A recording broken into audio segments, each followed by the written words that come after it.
Shri Gurubhyo Namaha Hari Om. Guru Brahma Guru Vishnu Guru Deva Maheshwaraha Guru Sakshat Parabrahma Tasmai Shri Gurave Namaha. Yo Nityamachyutapadam Bhaja Yugma Rukma Vyamohatastaditarani Tarunaya Mene Asmadguru Bhagavato Siddhaik Sindho Ramanujasya Charano Sharanam Prapadhye Yasya Smarnamatrena Dvaitavasana Pramachyate Bodhatmakaya Namastasme Bhagavate Shri Ramana Maharsheye Hridakashe Sada Bhantam Shantam Anandarupinam Jnanabhadmaham Vande Sadgurum Shri Sathya Sainam Amantaryaminam.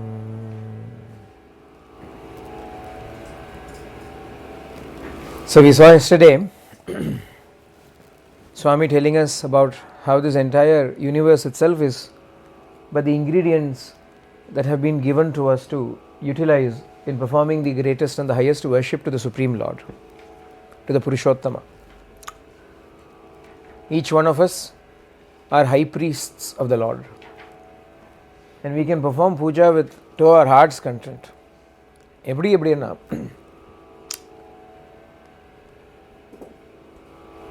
there's a Annamaya Kirtana Shodasha Kalanidiki Shodashopacharamu Apdina. The one who has got the 16 kalas, for him, what puja can we perform? Because what arati can we perform to him who is present as the Antaryami of the sun, as a Surya Narayana Devata? What Abhisheka can we perform to one who is reclining upon the ocean? I mean, different kinds of metaphors are used in that particular Kirtana, by which Annamaya tells us that he is omnipresent, he is everywhere. Using what can we do what puja for him? So what is the best puja? To consider all of this itself as belonging to him is the best puja that we can do. Tera tujko arpan, kya lage mera. The arati, traditional arati that is used to be sung, the Hindi arati that is sung, they say, Tan man dhan sab tera, Swami sab kuch hai tera. तेरा तुझको अर्पण, तेरा तुझको अर्पण, क्या लागे मेरा, ओम जय जगदीश हरे. It means tana, mana, dana, body, mind, wealth, everything is yours. Sab kuch hai tera, everything that is present in this universe is yours. Tera tujko arpan, if we are going to offer anything to you, it is already yours in the first place. Kya lage mera, what can be called as mine?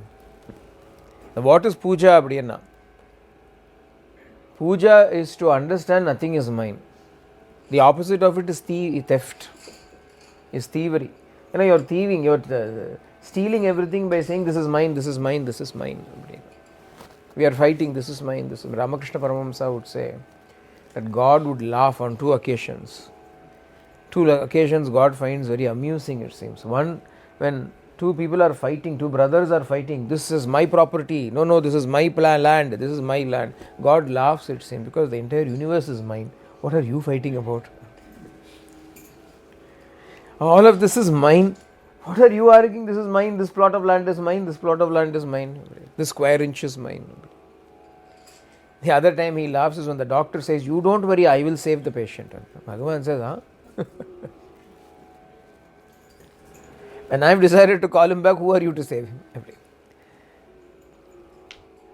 Everything belongs to him. When we understand that everything belongs to him and use it that way, you have to use it like that. A devotee asked Swami, how do I instill good values in my child? She was living in America. The children were being brought up in the US. How to instill traditional values, good values in the child. Swami says, if you want to install good values in your children, then what you should do is you should treat your children as your friends' jewels. Your good friends' jewels. He gives the explanation for it. He says, if you have to go to a wedding, but you find that all your jewels are in the locker in the bank, and there is no time to go and get it. So you go to a good friend of yours and say, can I borrow your jewels just for this wedding? I will give it back to you. So naturally, being a good friend, she lends them to you. So you wear all of those and you attend the wedding. Now while you are attending the wedding, you are not going to make a big declaration, this is not mine, it belongs to them. No, you are not going to say. And if somebody comes and says, oh, that's very beautiful, thank you. You will accept all of that as though it is yours, but you know it is not yours. Not only that, you will take extra care. You will be even more careful because you have to return it to that person at the end of the day. It is not yours. You are merely a custodian. So he says, if you treat your children like that, they are not my children, they are Swami's children. If you treat them, then values will automatically get installed in them. Values will be instilled in them. You don't have to do anything about it. Where do we see? It is also makes logical sense. If you think they are your children, your values will be installed in them. If you think they are his children, his values will be instilled in them. Now you know why your children have turned out like this, no? Now you know why your children are like this, because you thought they were your children, and so you kept instilling your values. My father said this, my grandfather said this. See, your father's values are good. They can be provided he has attained moksha. Suppose your father attained moksha, became jnana, then his values are worthy of being passed on to your children also. Did he? Question mark. Then what should we do?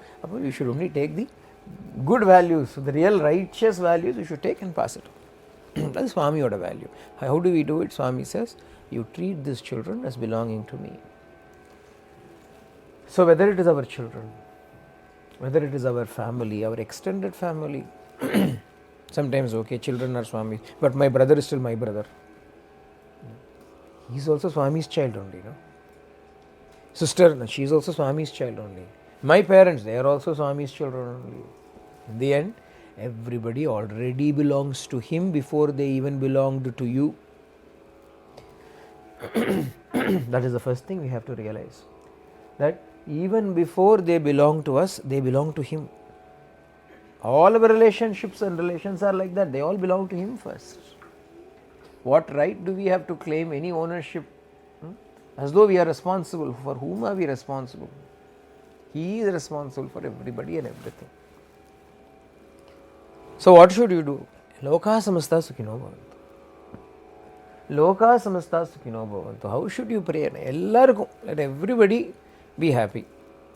So when you are able to pray for your own children, when you are able to pray for your own family and friends the same way as you would pray for everybody, then you've broken free from the shackles of bondage.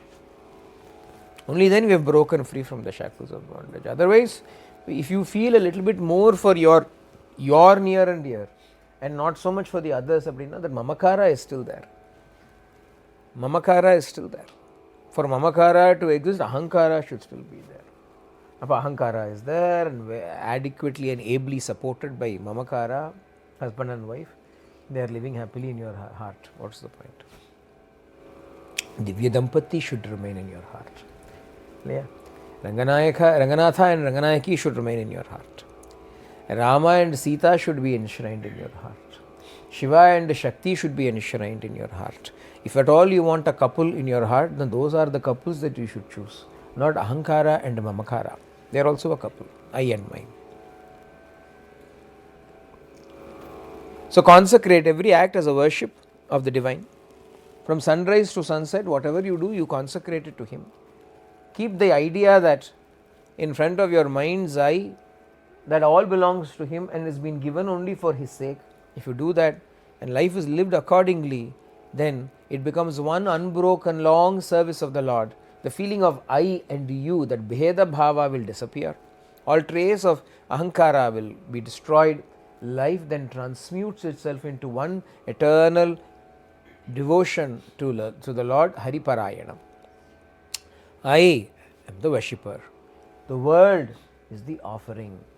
He is the master who is being worshipped. This is the idea that we should have.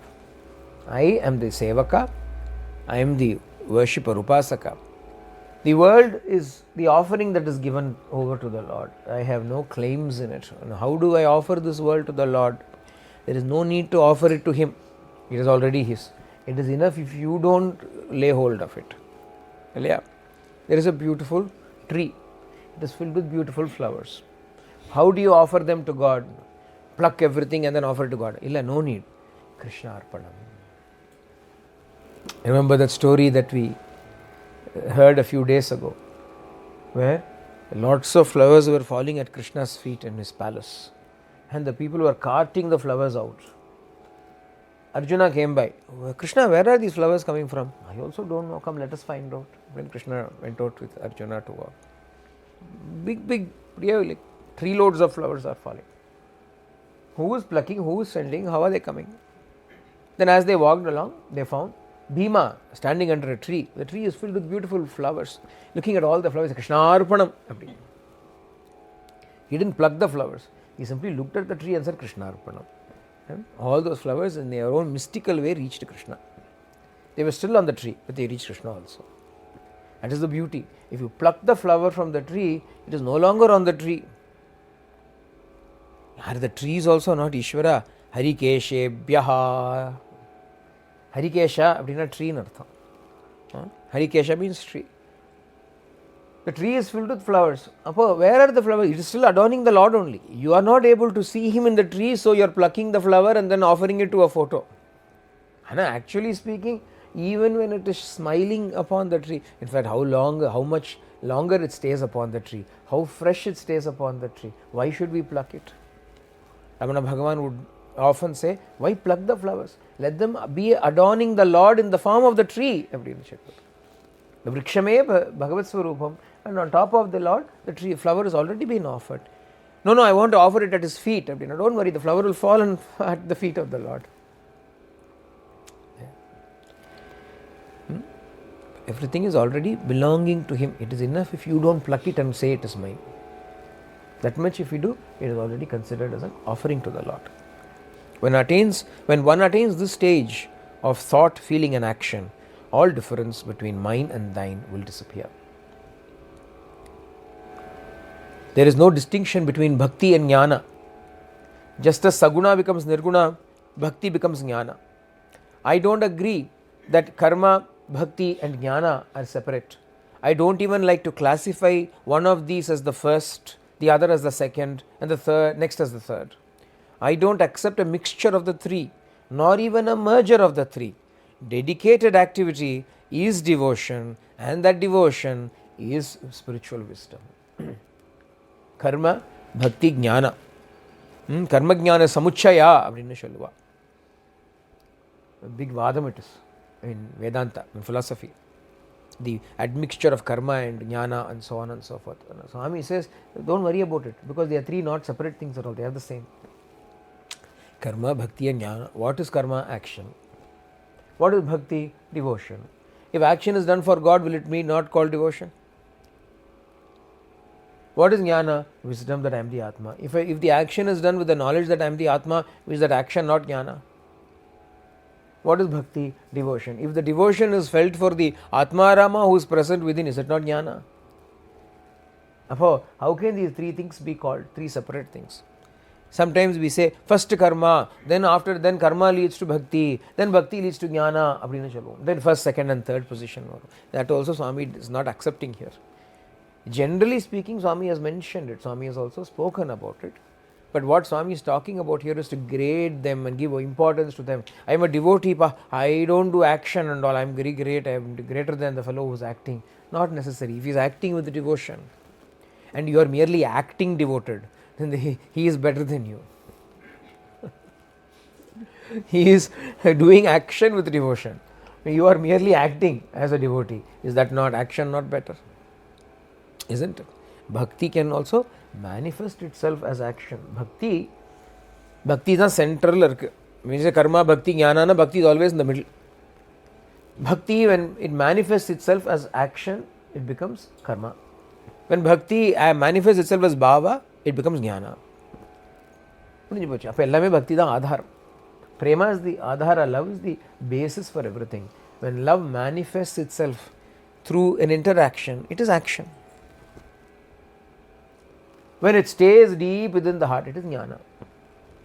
When prema goes outwards, it is action. When prema goes within, it is jnana. So there is no difference between these three. And Swami gives a very nice example for this. He says, a block of Mysore pak. Mysore pak, you know Mysore pak? It's a sweet. It's made up of sugar. It's only got 3 ingredients in it. Sugar, besan flour, and ghee. Lots of ghee. Lots of sugar, lots of ghee. Apparently, in Mysore palace, there was the Mysore Maharajas were the kings in Mysore. One of those kings wanted something unique for a dessert. So he gave the order to the chef, the royal cook. I want something new that I have not eaten before. Now, what to make. Then, a very clever chef. He deconstructed sweets in general. What is a sweet made up of? Made up of sugar. And our South Indian sweets are sugar and ghee. Sugar and ghee is sweet. There's something to bind them together. So you're wondering what will bind. Rice flour is there, wheat flour is there, chickpea flour is there. He got idea of chickpea flour. So he roasted it, put these two things together, made the mix and came up. So it is called Mysore pak because it was invented in Mysore. So the Mysore pak is made up of these 3 ingredients. Not only is it made up of these 3 ingredients, it also has certain attributes. What attributes does it have? Swami says it has sweetness. It is sweet. It has a weight. Yeah, a block of Mysore pak, it has a certain weight associated with it. And it has a form, a shape. Usually it's rectangular, like a brick it is. Sometimes they also weigh like a brick, and some people make it like that. They make it like that, so you can actually build houses with it.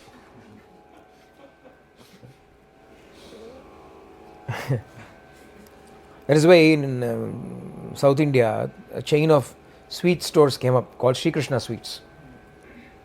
And they make it so soft that they call it Mysore pa. It is so soft it seems. So it is not even Mysore pak, it is Mysore pa. Away it will melt. Mysore pa. Some people make it Mysore pak. That's what I know. Sometimes you need a hammer. I have actually seen such Mysore pak. I have eaten also. To my misfortune. But Mysore pak generally, it has a shape, it has a weight, and it has sweetness in it. These 3 attributes are there. And these 3 cannot be separated one from the other. I want Mysore pak with this much weight, this much shape, but no sweet. It is not Mysore pak. I want shapeless Mysore pak, and all it is not Mysore pak, it is not yet completed in Artham. It has a shape, it has a sweetness, it has some weight. But then, what happens, you take a small piece of Mysore pak and put it in your tongue. Then what will happen? The shape will also dissolve. The weight will also dissolve. And the sweetness also will go in. One Mysore pak. Swami says here, a block of Mysore pak has sweetness, weight and shape. The 3 cannot be separated one from the other. Each little part of it has weight, shape and sweetness. We don't find shape in one part, weight in another part, and sweetness is in a third part. But when it is placed upon the tongue, taste is recognized, weight is reduced, shape is modified, all at the same time. So also Jiva, Jagat, Parame, Ishvara, they are all the same. They are not 3 different things, they are all the same. Therefore each individual deed, similarly Karma, Bhakti, Jnana, they are also the same. Karma, Bhakti, Jnana are the same. Jiva, Jagat, Ishvara are also the same. Just as the sweet, the thick, the weight and the taste of a Mysore pak are all the same. Therefore, each individual deed must be filled with the spirit of selfless sacrifice, selfless seva, divine love, prema, and spiritual wisdom, jnana. So, whatever it is that we do, this is a big challenge. If you are able to accomplish this, then you can stop at nothing. Because every little deed that you do must be filled with seva, prema and jnana. How many deeds we do without even thinking about it? thoughtlessly we do. Mindlessly we do actions. But imagine if every action has to be filled with the seva bhava, with prema in it, and with jnana in it. In other words, each group of life's activities must be saturated with karma, bhakti, and jnana. This is verily Purushottama Yoga, the yoga of the Supreme. It has to be acted in practice, not merely spoken in words. Spiritual discipline should be done constantly with an ever-expanding love, ever-expanding heart filled with divine love and wisdom. The sweetness of the nectar of the Lord's name is the charm of life. The internal joy derived from that name is akin to the external joy of the outer life. Swami is giving us the clue here. He is just mentioning the clue. It is up to us to find out. What is he saying? Every action should be filled with bhakti. It should have that selflessness in it and should have jnana in it. But how do we do it? Then he gives us the clue and moves on. What is the clue? The name. He simply says the name. Out of context, name inge podrar Swami. See what he's been speaking about karma, bhakti, jnana. That every action should have it. Then he says this should be practiced, not merely spoken about. Sadhana should be done constantly with an ever-expanding heart filled with prema and jnana. The next thing he says is the sweetness of the nama as the nectar of the name, namamritam. The sweetness of namamrita is the charm of life. And it will give you great joy just as you find joy in the external world. Then he goes on to the next one. Next topic, Aram Chudrar. I and you, we should become he. Clue, where is this clue? Makes it very clear. Chant the name and do your action. Whatever action it is that you are doing, let the nama be constantly chanted. How should the name be chanted? While deriving sweetness from the name should be chanted. That is very important. In today's thought for the day, Swami speaks about the name. Swami says that some people are doing japa for so many years and then they say, oh, we've done japa, we've not seen any results of doing japa. Swami says very clearly there, if japa is done when the heart is filled with worldliness, then how can you have the benefit of it? Heart must be rid of worldliness. Sadhana is not just some actions that we do, it is an attitude. Sadhana, the spiritual life, is an attitudinal shift, it's an attitudinal change. So what does Swami say here? No benefit accrues from chanting the divine name if the mind is filled with impurities. First, purify your mind and fill it with positive feelings. Only then you can experience the benefit of chanting the divine name. At least from today onwards, cultivate noble feelings.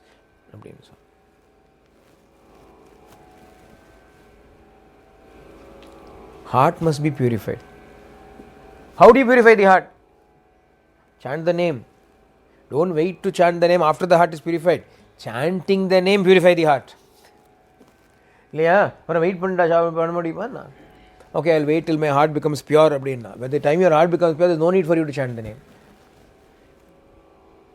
Because he'll be chanting your name. Kabira man nirmal bhayo jaise ganga neer piche piche hari chale kahat kabir kabir kahat kabir kabir. Hari will chant your name if your heart is made pure. You don't have to chant his name. So how do you purify your heart? By chanting his name only you purify your heart. But at the same time, along with chanting his name, you also have to be selfless. If you learn this one lesson, it is enough. Selfishness is impurity. Selflessness is all purity. Selflessness is what Bhagavan likes. Selflessness is what pleases the Lord.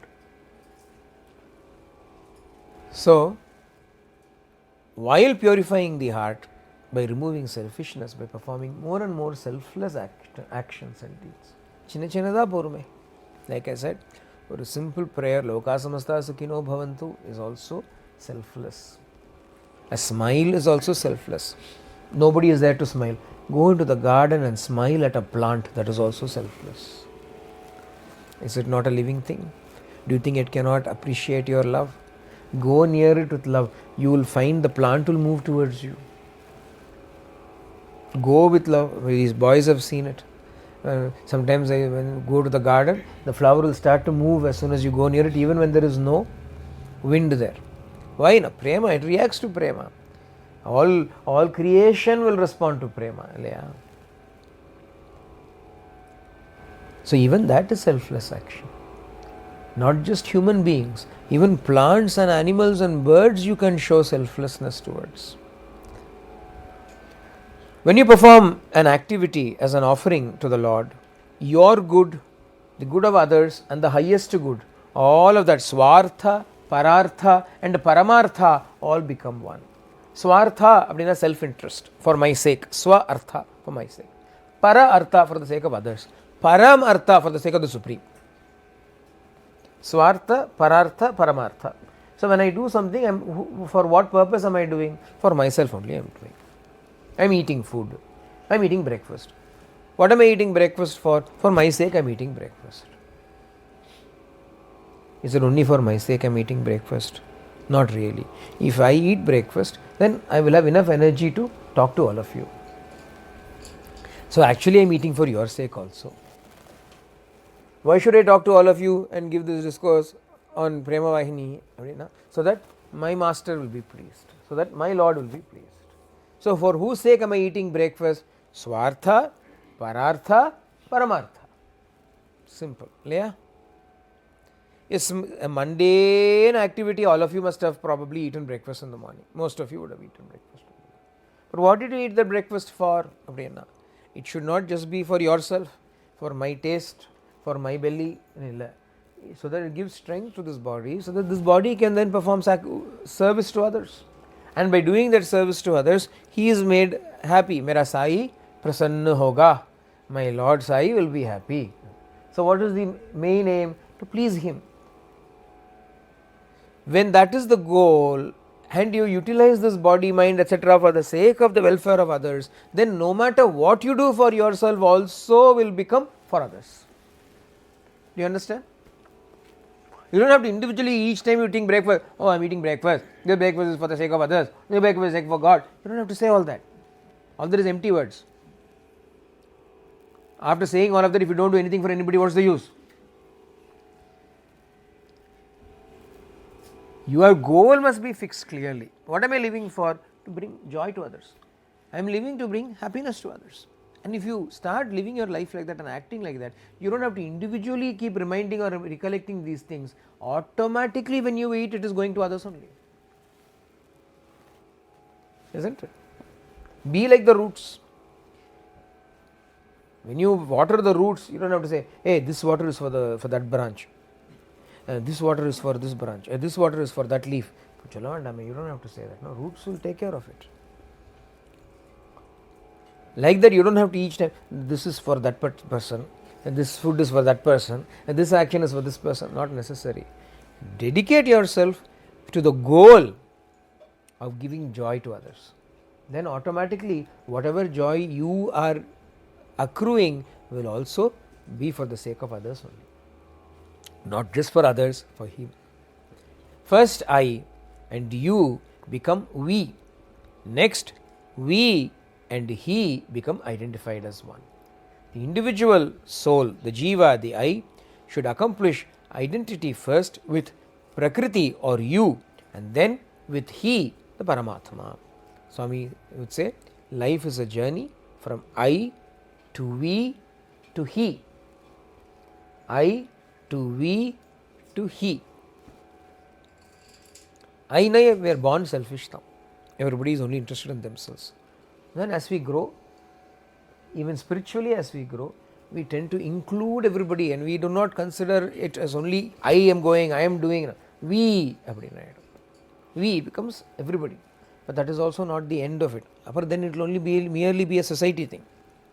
I to we, Vyakti to Samashti. But from Samashti to Parameshti, it has to go to the Supreme. Ultimately, it has to all end in He. So, I to we to He. This is indeed the significance of the mantra Om Tat Sat. Yesterday we spoke about this Om Tat Sat mantra from the Bhagavad Gita. Om Tat Sat.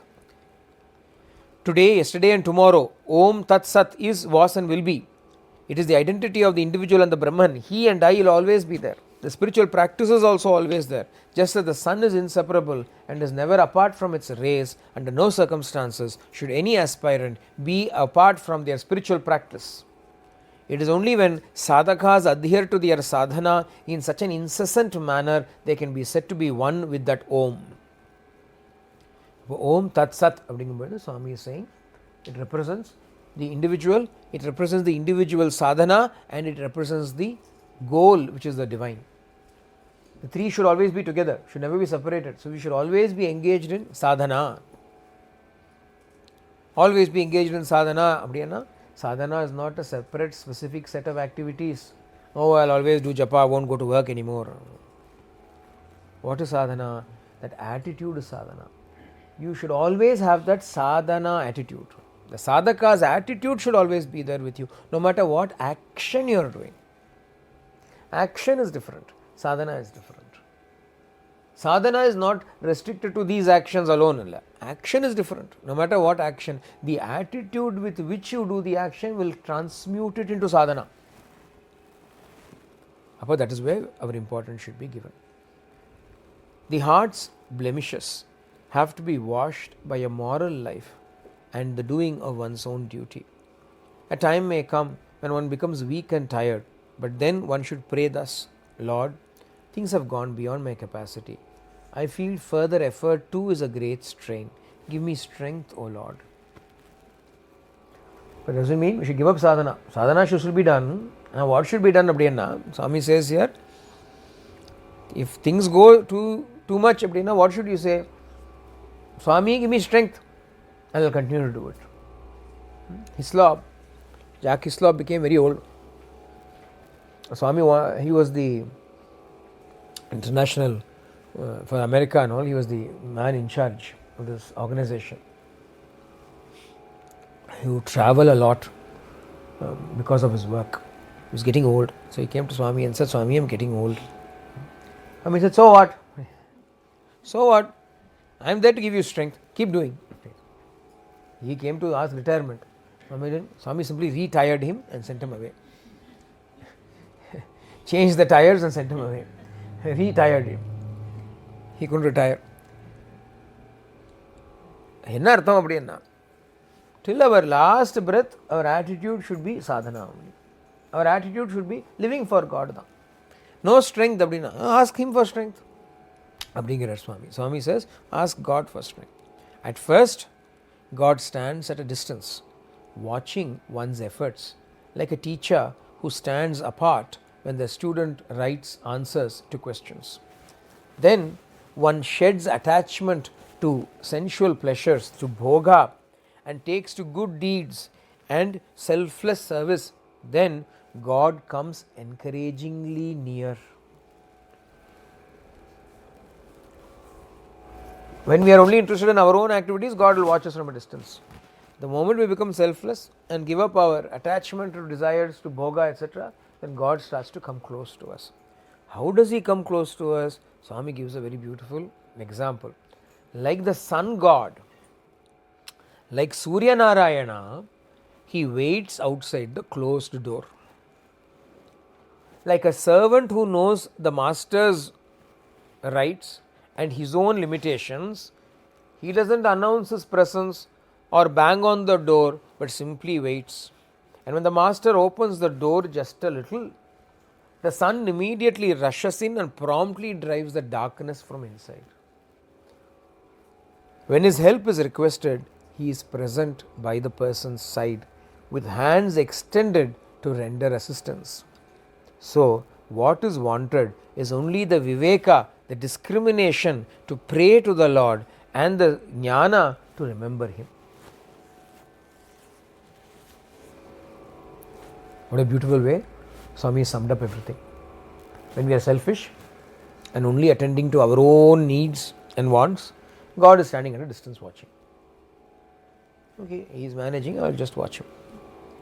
When the moment we become selfless, God starts to come close to us. Why?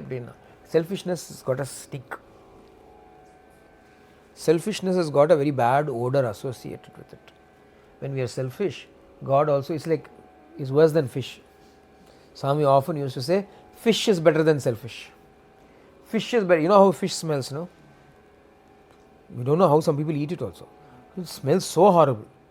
Nothing can smell more horrible than dead fish. Fish smells so horrible. Selfish smells even worse. Selfish smells even worse. 100 times worse. So, even if God wants to come close to us, he has to stand at a distance. Matsya Gandha. Matsyagandha nu orthi irundha. There was a woman called Matsyagandha. Her name was called Matsyagandha because she used to stink of fish smell. And she was a daughter of a fisherman. Interestingly, a boatman and a fisherman. Her name was Matsyagandha because she used to smell like fish. Appo, the sage Parashara happened to come by. And she rendered selfless service to him. When she rendered selfless service to him as a boon, her fishy smell went away and she started to emanate divine fragrance. Not only that, her name also got transmuted to Satyavati, the truthful one, Satyavati. And her son is Vedavyasa. Her son is Vedavyasa. But this story also teaches us a lesson. Enadana, selfish is very stinky, but when we render some selfless service to others, then God takes an avatara, because Vyasa is Vishnu only. Vyasaya Vishnu Rupaya. Vyasa himself is Vishnu's avatara only. So to the stinky woman, Vishnu himself is born. Why? Because she gave up her selfishness. Like that, when we give up our selfishness, God can also afford to come closer to us. How does he come? Hinge the beauty. How does he come? Like the servant rushing to serve the master. Like the servant rushing to serve the master. But he is waiting outside the door. He doesn't bang on your door to say, I am here, I will serve you. Because, no, I can't disturb the master. This is God's attitude, it seems. Swami is revealing it to us. We are thinking we are the servants. No? Swami says, nonsense, I am the servant. I am your servant. How is he the servant? He is waiting patiently. We are not like that. We will bang on his door. Swami, can't you hear, Swami? I need your help, Swami. Can't you hear? Where are you, Swami? Come quickly, Swami. Isn't it? Has God ever called us like that? Think about it. When God wants us to do something for him, does he yell at us? He waits patiently. When we allow him inside, then he helps us. Who is the master and who is the servant? Who is the master and we are all idiots. Because we are thinking of ourselves as masters of God. Because we are ordering him about, no. Do this, do that. Where are you? Can't you hear? It's like we are yelling at her. Of course, we will say it sweetly. Vinarada. Paadiduva. Namoralanu vinarada. Can't you hear my plea? God is not saying, can't you hear me? Bhagavan cholave. Bhagavan is quiet. Like the sun outside, the doors are all shut, but the sun is outside. The moment the doors are opened, sunlight streams in and removes the darkness from within. Likewise, God is also waiting outside our heart. And the moment we open it and let him in, he is ready to come and help us. What is required? How is he waiting to help us? Swami says here, he is present by the person's side, arms extended to render assistance. Arms extended to render assistance. Ready. What is required is only the discrimination to pray to him for help and the jnana to remember him. Yeah, you should know to pray to him, but for that you should first remember him. Most of the time we forget him. When we are in trouble, can you help me? Who can help me? Who can do? We will be asking everybody because we have forgotten him. We have actually forgotten him. We will run here and there, pillar to post, helter skelter. Then later on only we will remember him. When all these things have failed, actually I can ask God.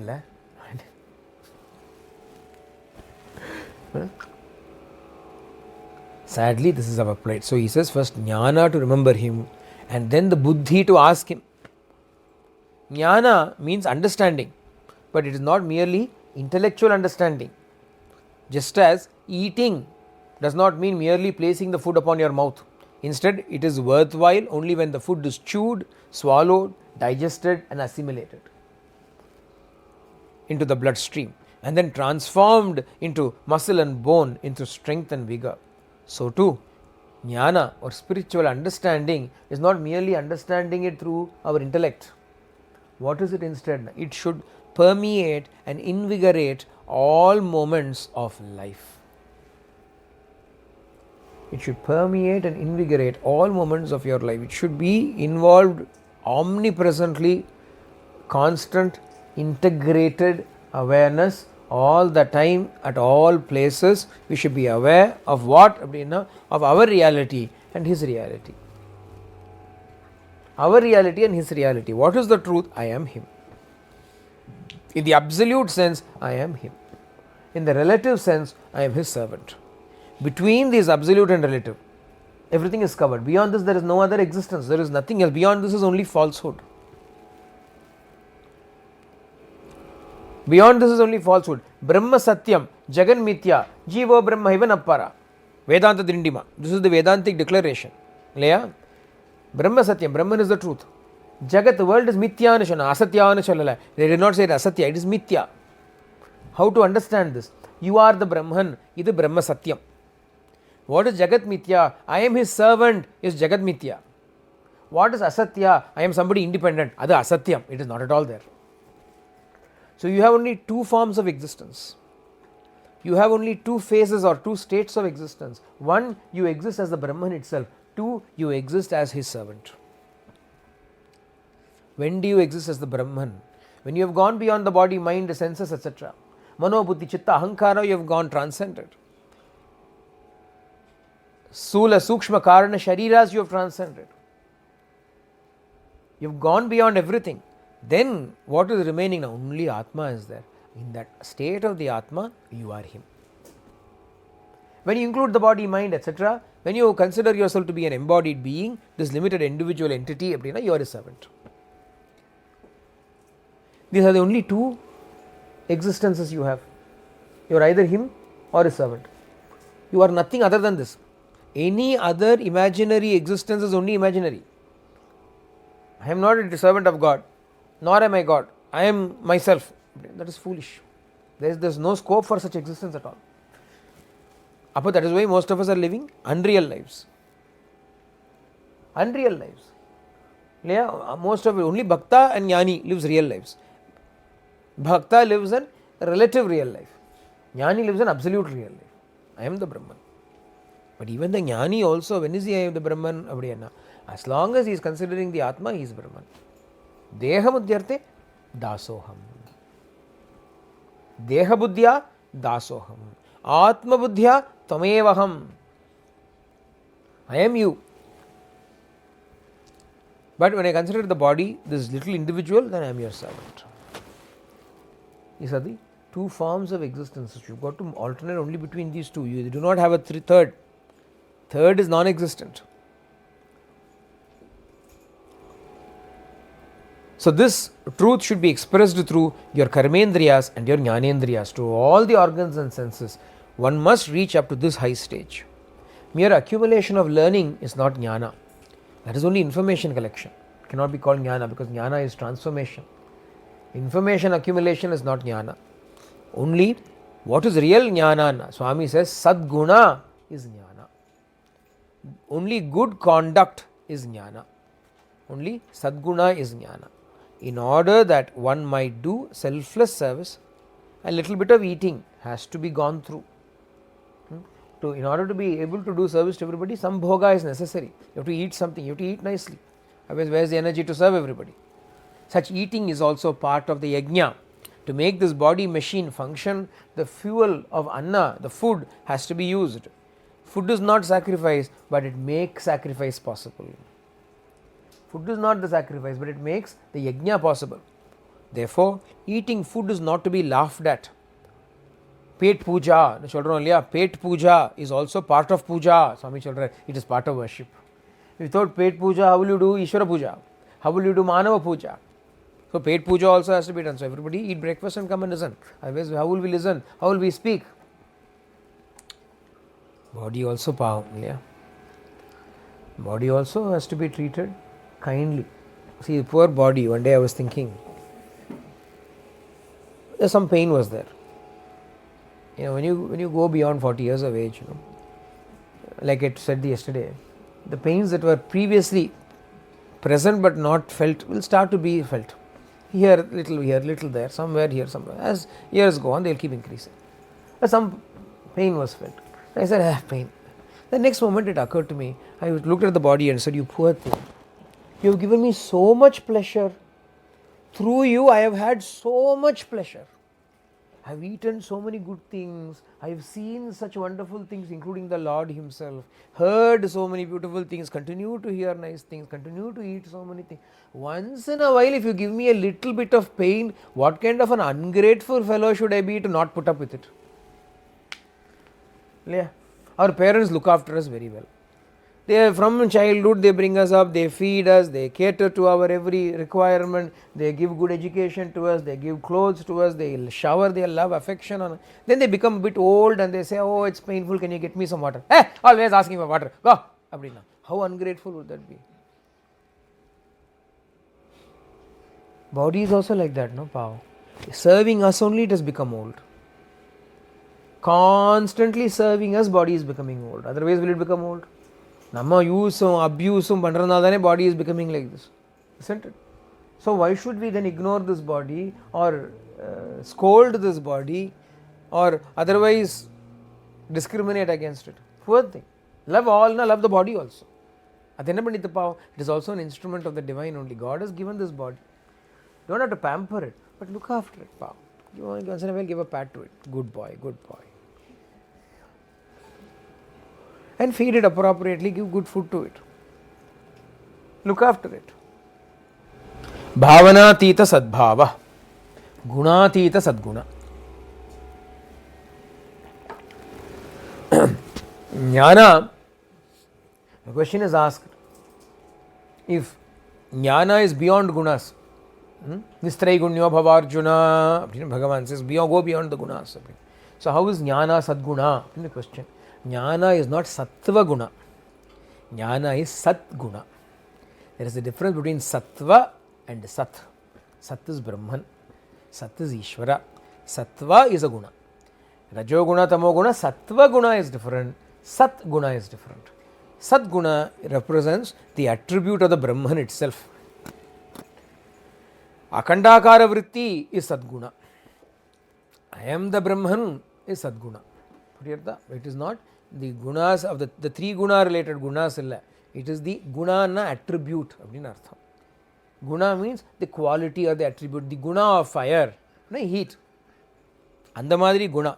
What is Sat guna? What is the guna of the Brahman? To be everywhere, to be all at all times. That is Sat guna, the guna of the Brahman. Saguna, Nirguna cholron liya, that guna. Saguna Brahman nu cholrame. Do we mean Sattva Rajoguna, Tamoguna Brahman? Illa. All auspicious gunas, Kalyana Gunaha nu cholrame, Andaguna. Appo Sat guna means the attributes of the Brahman, such as sweetness, such as love, such as kindness, such as omnipresence, Sarvatmatva Bhavam. These are the gunas that is being spoken about here as Sadguna by Swami. So gunas should not be misunderstood as the three gunas.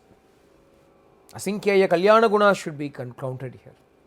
Limitless, auspicious attributes of the Lord.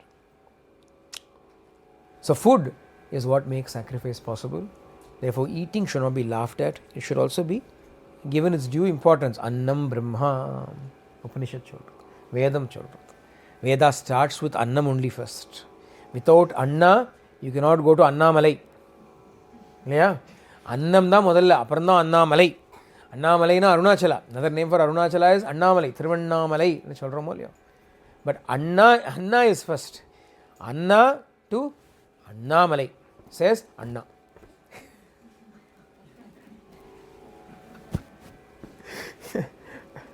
From Anna to Annamalai.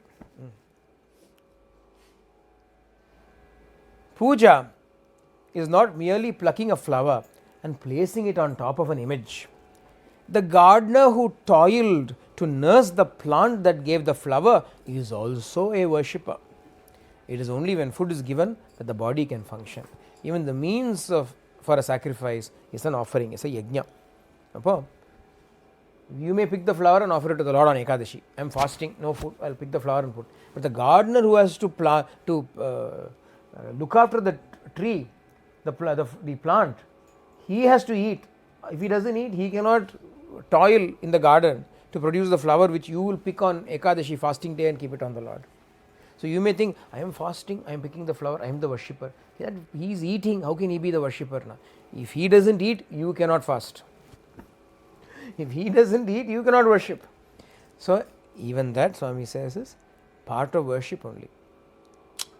All karma done for the sake of 3 goals is sacrifice, is yajna. 3 goals. Any action that is done for these 3 goals, one of these 3 goals is yajna. What are these 3? 1. Utilize the world for the worship of the Lord. Utilize the world for the worship of the Lord. That is the first thing Swami spoke about previously. The world has been given to you to worship Him. Use everything as worshipping Him. If you do that, then any action you do is a yajna. To establish peace and dharma in society, shanti and dharma in society. So whatever action you do to help others and help others enjoy peace and happiness is also yajna. And whatever you do to control and coordinate the functions of this body to bring sense control is also yajna. Any action that is done to please the Lord by using the various things that are given in this world is yajna. It is called yajna. The second, when you help others, it is called dana, charity.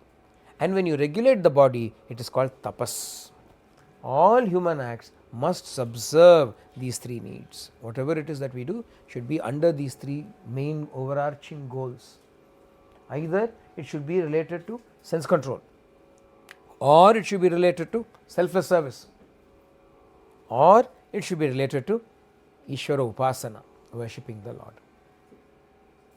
Action, we have to ask that question. Swami would often ask the students, sometimes he would call the PhD student, hey, kya karta hai, what do you do? Swami, PhD Swami. In what? He will say something. What is the use of this PhD to villagers? Swami will ask a question. Pallal ki em prayojanam? He will ask. The question he will ask is, what is the use of your PhD for the villagers? Who thought about villagers while taking the PhD? I am doing PhD so that I can stay here and be with you. What villagers? And a Swami would say, if you are studying something, what is the use to society? Who is thinking about society? We are only thinking about bank balance. Yeah, maybe we have a cooperative society bank. In the Urla India alone, we used to have cooperative society bank. What is use to society now? Not to society, Swami, but I have a account in cooperative society bank. It is of use to that. There is no use in that. So all the actions that we do, is it something by which I am worshipping Him, giving joy to Him? Even if you are eating, if you are thinking about the Atma Rama who is inside, the divine who is inside, then that is also an upasana of the Lord. It is also worship of the Lord. Or you are actually helping somebody, or you are regulating the actions of the body. You are doing some sadhana.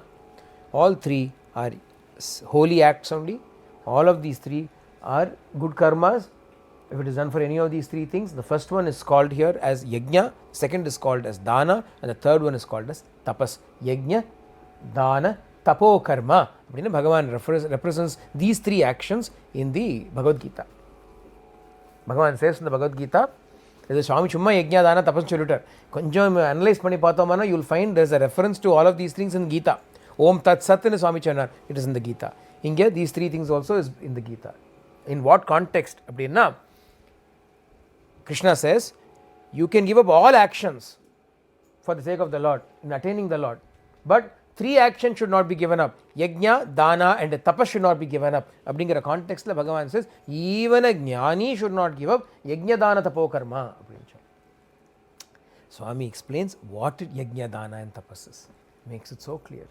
What is Yajna? Anything to please him is Yajna. He is the Yajna book. Bhagavan enna peruna Yajna book. Yeah, in Sahasranama, Vishnu Sahasranama, we use this name Yajna book. The one who enjoys the yajna. Yajna book means one who eats the yajna, the one who enjoys the fruits of the yajna. So when a yajna is done, who is the yajna purusha is the one who is enjoying it. For anything that is done for his pleasure, it can be anything. Another place where yajna book is used is in Srimad Bhagavatam. Bhagavatatala, when all the children go to have a picnic with Krishna, they are all sitting around Krishna. Krishna is sitting in between and they are all eating a little bit. Krishna, taste this is sweet. Krishna, eat this. Krishna, eat this. In a Chalumburdu, Sri Shuka says, Yajna book is sitting in the midst of them all and enjoying. Keli, he's playing. So there also Yajna book is used. The Gopala Balas are not doing Yajna from one worldly perspective. Enough Krishna is treating it as a yajna because yajna book is satisfied. Who determines whether it is yajna or not? The Lord of the yajna should decide it. Yajna book should decide it. Yajneshwara should decide it. Yajna Purusha should decide it. Yajna Purusha says it is yajna, it is yajna. Just as in Prithu Maharaja's Mahabali Chakravarti's yajna, when Bhagavan appears as Vamana and sends him off, then later on calls Shukracharya, hey, is this yajna complete? If you say so, it is complete. Okay, it is complete. Complete. Who determines the completion of the yajna? Yajna Purusha says it is complete. I mean, who else can say anything else about it? So, anything done to satisfy him is yajna. Anything done to satisfy others is dana. Anything done to control this body is tapas. Are there three types of tapas? Krishna further goes to speak about the Vangmaya tapas, verbal tapas, bodily tapas and mental tapas. An ethical life is the foundation for attaining the stage in which all human acts subserve the above mentioned three needs. Ethical life, dharmic life. A life according to dharma is the foundation which helps us lead a life where whatever it is that we are doing it to fulfill one of these three things. Yajna, Dana, Tapas. This dharmic life is based on the discrimination between Sathya and Asatya, truth and falsehood. Just as the pearl is retained but the oyster shell is discarded, the essence that is the truth must be accepted and the non-essential must be rejected. Then again, individual exertion and divine grace should both be existent. One should constantly practice the great lesson that the body and the Atma are separate. This is a highly beneficial exercise. Such discrimination is necessary for all aspects of life, be it secular or spiritual. It is indispensable for realizing the truth that persists in creation, existence and destruction, the truth that is God Himself. About to do yajna, dana and tapas, first we should live a dharmic life. Life according to dharma. What is life according to dharma? Life that is based on truth is a dharmic life. What is truth? That which is essential is the truth. Truth and falsehood. Truth should be obtained, falsehood should be discarded. What is truth? Atma is the truth. What is falsehood? Anatma is the falsehood. So what should be retained? Atma should be retained, Anatma should be discarded. What is Anatma? The transitory, temporary activities that we see in this world are all Anatma only. Where the Atma is not involved is Anatma. Same thing where Atma is involved is no longer Anatma. There is no difference. You make chakra pongal nicely and eat it in the sly without giving to anybody. If you eat, Anil Kumar was one day talking about a little experience where it was his birthday, it seems, and his wife had sent sweets for him to eat. But constantly somebody is coming and talking, going and going, he doesn't know what to do, when to eat these sweets. So what he did, after everybody went away, he locked the door, switched off the light and started eating the sweets. And then the next day Swami came and said, Sathya nanna thinnava. How can you hide it from him? Antaryami is always there wherever you are. If you make some sweet and then eat it by yourself without giving anybody, that is one type. You make the sweet, offer it to the Lord, you eat it, give it to everybody. There is another type. What is the difference? What a world of difference. One is Atma, the other is Anatma. When you offer it to the Lord and you eat it, it is prasadam. It is prasada. When you share it with everybody and you eat it, it becomes a holy thing, goshti. It becomes a holy thing, sacred thing. And when you eat it by your own self, Krishna says it is sin. Bhagavad Gita, Krishna says, he who cooks for himself and eats is eating sin. Agham. He is not eating annam, he is eating agham. He is eating sin, not food. Same food da. Same food only. Another difference is, one is anatma, other is atma. So here, discard the anatma, accept the atma. Again, Purusha Prayatana is also important. Daiva Nugraha is also important. You should make your effort. Ishvara Kripa, the grace of the Lord, will also have to be there. Only when the two are there together can success be accomplished. But for all of this, first and foremost, we have to practice. Swami says here, you must constantly practice the great truth. What is it? I am not the body. I am not the body. I am not the body. I am the Atma. I am not the body. This truth has to be practiced. It is highly beneficial. It is indispensable. To serve the Supreme Lord, purity of food has to be observed. Regarding food, the question is not so much of how much quantity, but more of what quality. If I eat only a little bit of chicken, can it be sadhana? Because I am only eating little bit. Quantity, quality of the food, not just quantity. I will only drink little bit alcohol. I am very concentrated, little bit of that. To serve the Lord, food is important. The purity of food, the shuddhi, anna shuddhi is very important. It is not just the quantity, but the quality that is more important. Of course, quantity also should not be overlooked. How should quantity not be overlooked? Don't look at it, simply eat it. Don't overlook the quantity. How can you overlook quantity? Don't look at the quantity, keep eating. Sometimes, when we were kids and we liked what some puri or something is being served, and we want to eat, what we will do, we will not look at the plate. We look as though we are pretending looking something else. So Amma will keep putting. So if we don't look and say stop, maybe she'll put a little bit more. And then don't look at it. Overlook the quantity.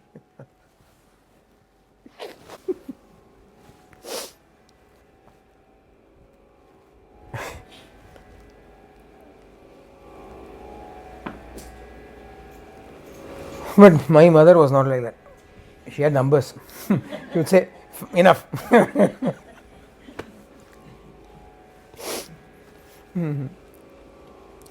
Quantity cannot be overlooked. But why is food necessary at all? It is needed for acquiring the strength for selfless service. It is required so that we may have enough strength to do selfless service. If you are not doing any selfless service, then you shouldn't eat. Chumma sollala, in Ramana Ashramam, for the morning breakfast, they will serve 4 idlis. Even now, if you go, they will serve 4 idlis. In those days also, they were serving 4 idlis. Bhagavan, Ramana Bhagavan, one day said, 2 idlis are enough for me. 2 idlis are enough for me. Now, naturally, Bhagavan has a rule, no? Everybody should eat the same. But then everybody also should eat 2. Bhagavan said, no, they are all working hard. They should eat 4 idlis. I am simply sitting, 2 idlis are enough for me. I am not doing any selfless service, 2 idlis are enough for me. They are doing selfless service, so they should eat 4 idlis. If we are not doing much, it is also healthy, If we are not doing much physical activity, you should reduce the food. It is because we don't do physical activity, but we eat the same as though we are doing a lot of physical activity. That is why there is a lot of physical activity going on in the body.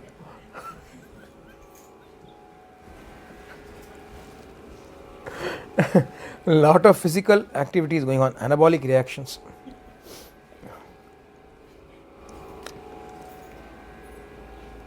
Food is required for selfless service. For the sacrifice of seva yajna, to yield fruit, food is needed, and such food must be pure. Attention must be paid to this aspect of food, the purity of food. In this way, each one should pay constant attention to their habits and to the traits of their character. Again, the varied food to have traits of character and habit, because our habits start with eating only. Eating habits first will have to be looked at. What are our eating habits? Why am I eating? Why am I eating? I am eating because I feel like eating. I am eating because I like to eat. I am eating because I have hidden the packet of chips inside the linen cupboard. I have to eat it from there before the wife finds out. क्या कर सकता है? One fellow, he hid chips inside the clothes cupboard. Why not? Because his wife was getting him on a diet, don't eat. So what he did was he put it inside this, along with the shirts and pants chips packet.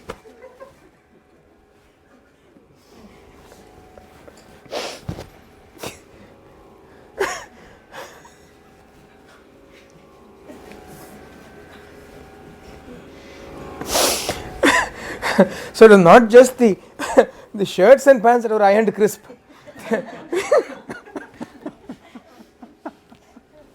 The shirt was crisply ironed, and the chips also were crisp.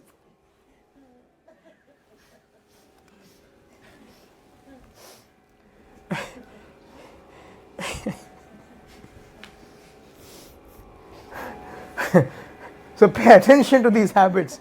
Pay attention to these traits of character. Why are you doing it? Then what will happen when you do it? Attachment to the body will fall off. And the task of securing Atmananda will be made easy. It is because of the attachment to the body that we indulge in indiscriminate habits of eating and other things. Any indulgence for that matter, indiscriminately when we indulge in, it is only because of the attachment to the body. Attachment to bodily pleasures and sensations. Because of that. But once we bring in regulation, pay attention to our traits and characters and so on, and always keep the goal in mind, selfless service, serving the Lord, serving everybody. All these things will slowly fall off. Swami says attachment to the body also will fall off. Slowly it will fall off. And the task of securing Atmananda will become easy. One has all these various duties to perform first before actually attaining self-realization, because it is only through such a spiritual life can one acquire the purity that is necessary for realizing the self. Otherwise it is not easy for us to acquire Atma Sakshatkara. We need inner purity. Sattva Shuddhi is necessary. Upanishad speaks about it. Ahara Shuddhi is first. Ahara Shuddhau Sattva Shuddhi. From first Ahara Shuddhi, there is purity of the food that we eat.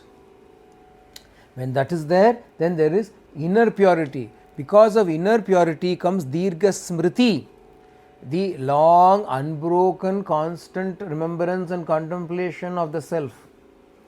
And with that, Dirgha Smriti, Smriti Lambe, because of the elongation of memory, of remembrance of the Lord, Sarvagrantinam Vipramokshaha, we are liberated from all bondages. Upanishad Vakyam.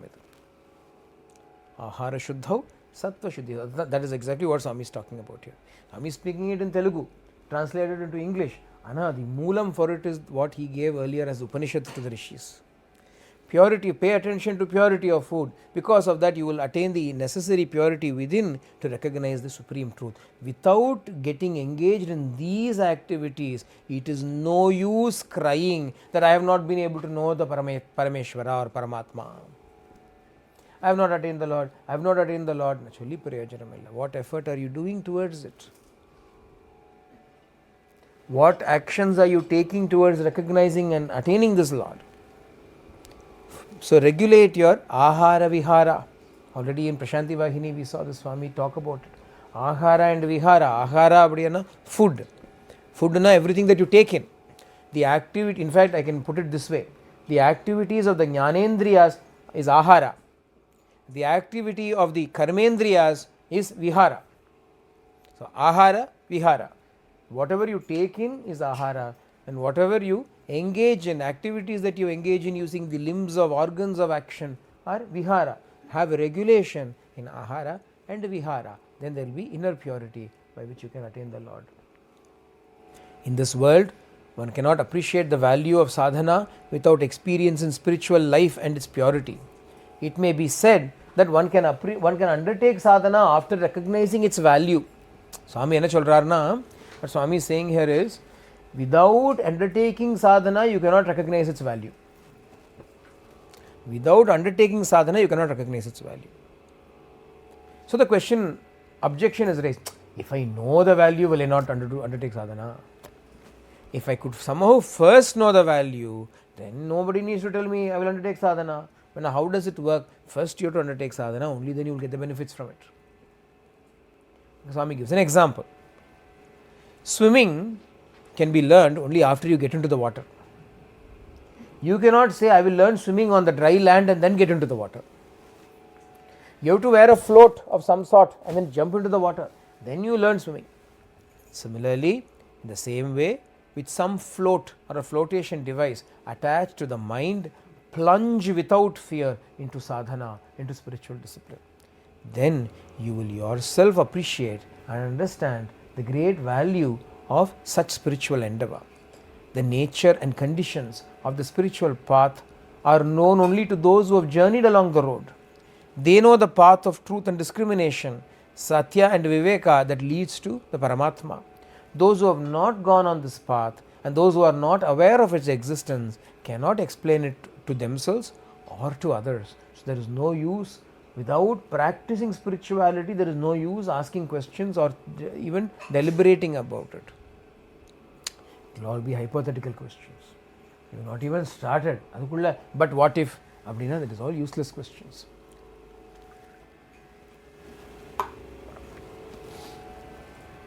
So, plunge fearlessly into sadhana, into the spiritual path, and you will yourself experience the value and the benefits that will accrue to you as a result of living such a life. It means sadhana, sadhana. What sadhana? Again, I am repeating, reiterating. What is the meaning of sadhana? What is the meaning of sadhana? Attitude. A changed attitude, a transformed attitude, a transformed outlook towards the same mundane activities of life is sadhana. Closing your eyes and sitting in some chinmudra alone is not sadhana. Whatever it is you do, if you are going to do it as yajna, dana and tapas, then it is sadhana. Yajna, pleasing the Lord. Dana, helping everybody else around you. Tapas, regulating the body, regulating the ahara vihara of this body. If these three things are done, then no matter what it is that you do, it is sadhana, it is counted as sadhana. You have to first tread this path, only then you will get the benefits from it. Live selflessly, then you will know the benefits of living selflessly. You say, no, first tell me the benefits of living selflessly, then I will live selflessly. That is not done, because then it is selfish. Do you understand? You first tell me the benefits of being selfless. Then, based on whether it is useful to me or not, I will choose to be selfless. Is that not selfish? It is selfishly selfless. I do not know how. It's an oxymoron. And if you want to do it, you are a moron. You are an ox and a moron.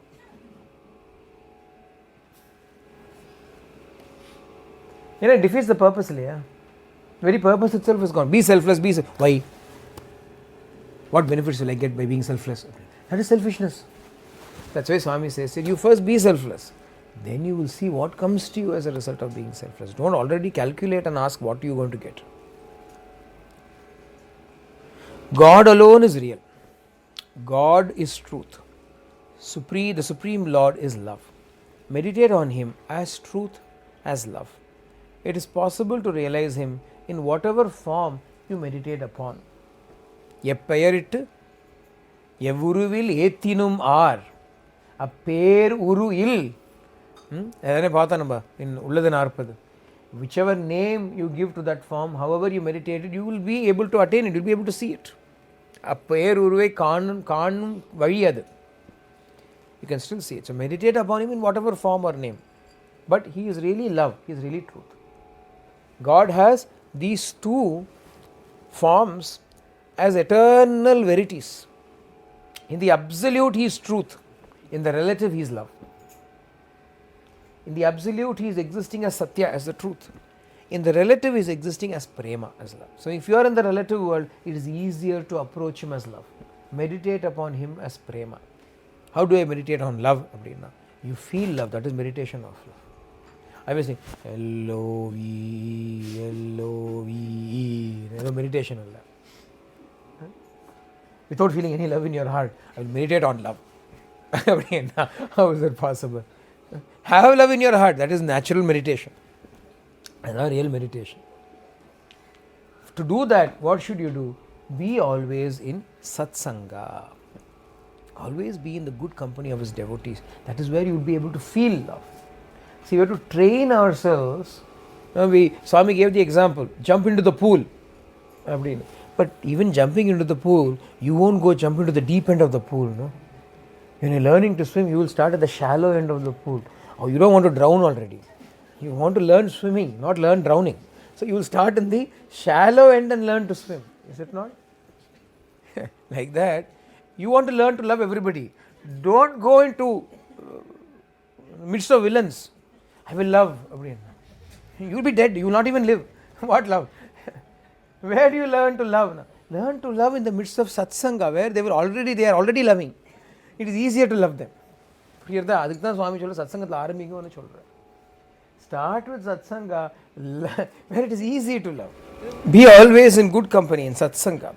Through this good company, viveka and vairagya will be implanted and increased. This will strengthen the spirit and endow you with inner peace. Your mind will then merge with God. Satsanga, once you go into satsanga, then viveka and vairagya will come. Satsangatve nissangatvam. Adena Swami Chola, nissangatve, peace will come. Nischala tattvam. Nischala tattve, jivan mukti, mind will merge in God. See, English la padichatana theriyadhu namakku. If you read it in English, you cannot understand or appreciate the nuances that are involved in it. Actually, what is Swami speaking about here? Be in satsanga. If you are in satsanga, vairagya will come to you. If you have vairagya, then you will have shanti inside. If you have shanti inside, your mind will merge in God. This is nothing but Bhajagovindam levara satsangatve, nissangatvam, nissangatve, nirmohatvam, nirmohatve, nischaladatvam, nischaladatve, jivan mukti.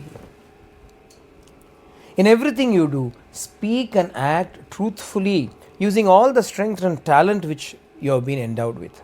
At first, you might fail and encounter difficulties and sufferings in this, but ultimately, you are bound to succeed and achieve victory and bliss. Only truth conquers. Satyameva jayate nanratam. Untruth can never conquer. Truth will eventually conquer. By your own behavior, through your own way of life, you can realize the truth. You can realize Paramatma, God. All you have got to do is diligently, without admitting defeat, keep practicing it. Even if it is difficult to start with, even if it is going to be filled with failures in the beginning, how long can you fail? How long can you keep on failing? After some time, see, in India, if you fail in the annual exam, you have to repeat the year. 4th standard, you are doing, you fail the exam, you have to do 4th standard again. You fail again, you have to do 4th standard again. After that, they will pass you. If you fail again also, you see, it's okay, just push him out. They'll pass you.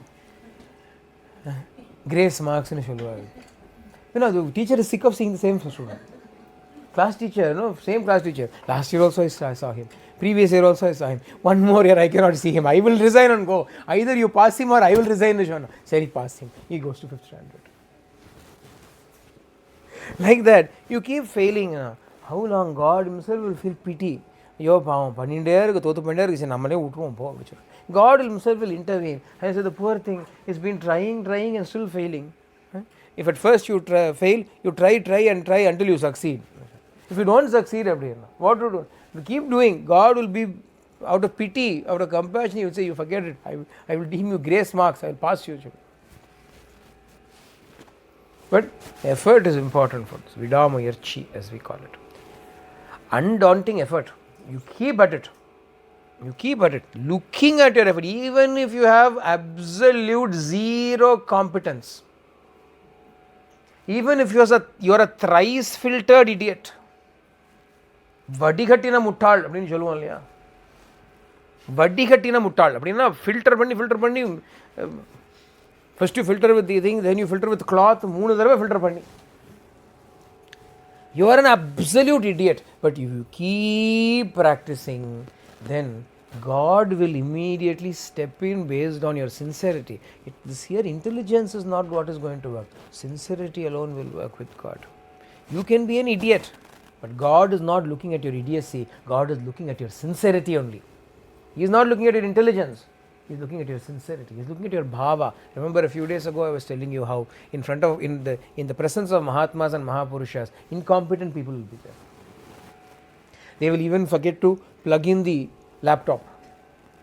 Until it comes, this Mac will soon go to sleep if it is not plugged in. They have been doing it so many times. Every day this laptop is on for Zoom, for sessions, but they still forget to plug in. But these are the people who will be around. Why? They are not there for their intelligence. No awards can be given for their intelligence. They are there for their sincerity. The bhava that they have. Isn't it? A bhava was also not there. So make sure at least bhava is there.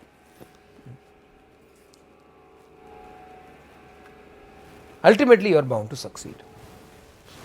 People create and develop in themselves. My favorite topic has come. People create and develop in themselves an abounding variety of selfish habits and attitudes, creating great discontent for themselves. The impulse for all this comes from the power complex, the greed for accumulating authority, domination, and power, the greed for things that can never be eternal or full. In fact, it is impossible for anyone to attain them to the level of satiation or satisfaction.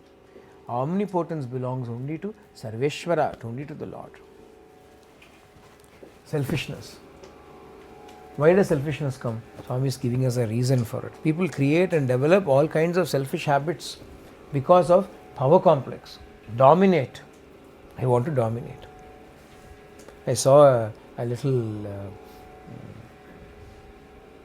like a little, not a documentary as such, but a little funny video compilation of little children asked, what do you want to become when you grow up? What do you want to become when you grow up? What do you want to become when you grow up? I want to become a teacher. Why? Then I can tell people what to do. Another child, why do you want to become a teacher? What do you want to become when you grow up? I want to become a teacher. Why? I can tell people what to do. Then another one, what do you want to become? I want to become a teacher. Why? I can tell people what to do. One more, what do you want to become? I want to become a policeman. Why? I can tell people what to do. Only then change. 3-4 children were saying teacher. One said policeman. Finally, why? So that I can tell people what to do. So in the end, what do children want? Because they are always told to do things by somebody or the other. No? So they want to have the chance where they will tell. So have you seen small children play? They will catch hold of younger children than themselves. I will teach you. Sit down. And they'll boss. Suppose the child is one single child. It will keep 4 dolls against it. Now all of you listen. No talking. All of you should listen. It will keep 4 dolls and it will start bossing around.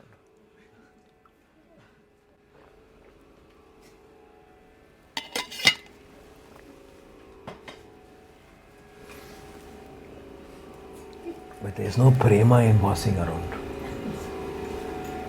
There is no love in bossing people around. Isn't it? The one who has love, the mother who has love, she serves the child. The mother serves the child, she bathes the child, she washes the child, she clothes the child, she feeds the child, she is serving the child. She is not bossing the child around. Prema. Love and domination cannot go together.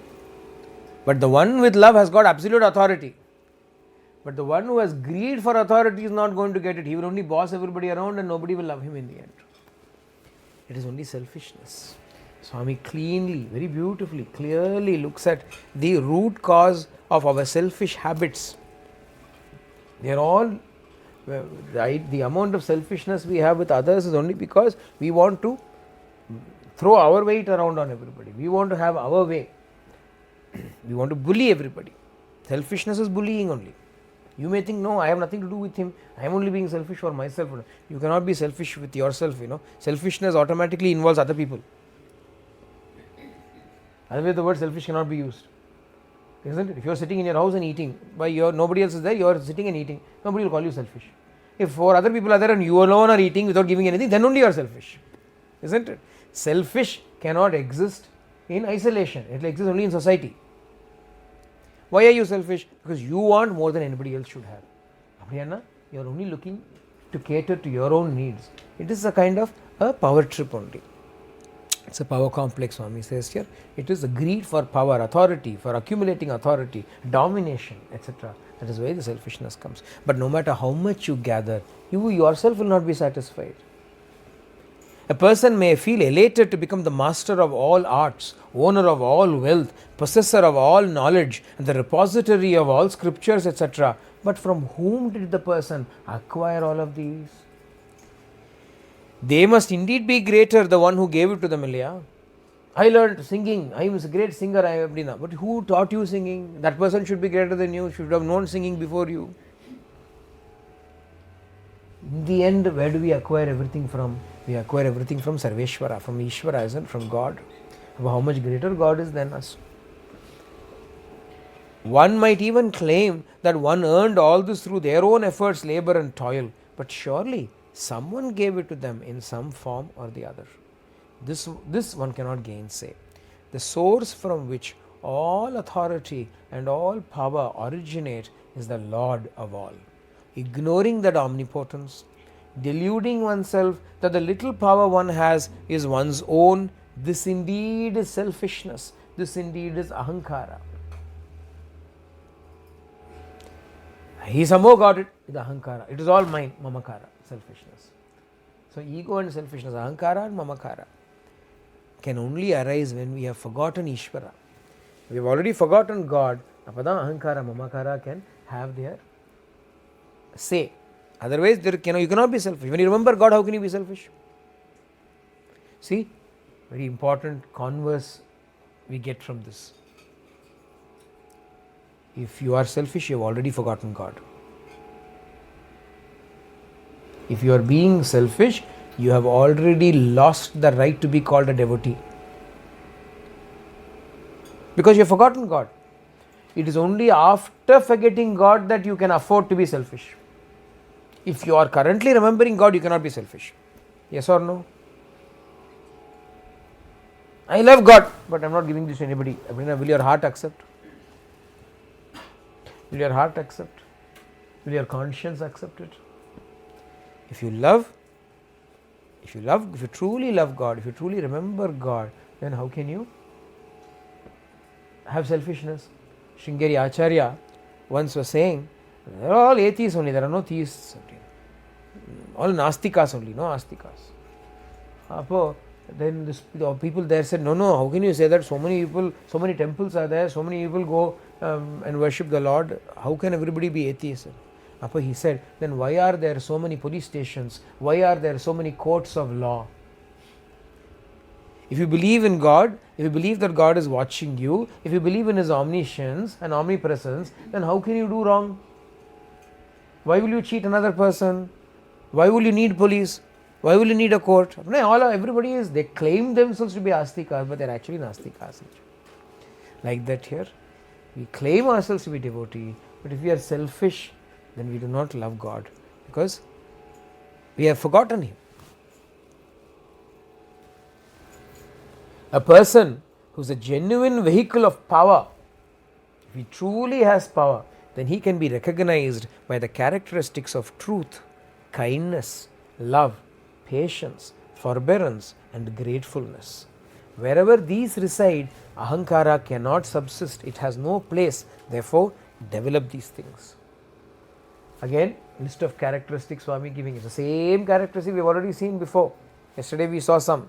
2 sets of 5 we saw. Who can remember? 2 sets of 5. Love, patience, forbearance, steadfastness, and charity. These 5 we saw as one group. Then we saw another 5 group. What was that? Selfless action, renunciation, devotion, prayer, and what was the last one? Right inquiry, sadalochana. These 5. 2 sets of 5 we saw yesterday. Who remembers? Nobody remembers. Anyway, add another 5 to your non-remembrance. 5 or 6. Doesn't matter. Anyway, you will forget. So, it doesn't matter how many are there. Truth, kindness, love, patience, forbearance, gratefulness. 6 Swami is adding here. But some of them are repeats. Truth, kindness, love, forbearance, patience, and gratefulness. If these 6 are there, then those 6 cannot be there. Which are those 6? Kama, Krodha, Lobha, Moha, Mada, Matsarya. 6 enemies cannot be there.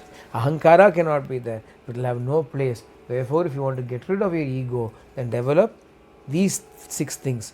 Truth, kindness, love, patience, forbearance, and gratitude, gratefulness.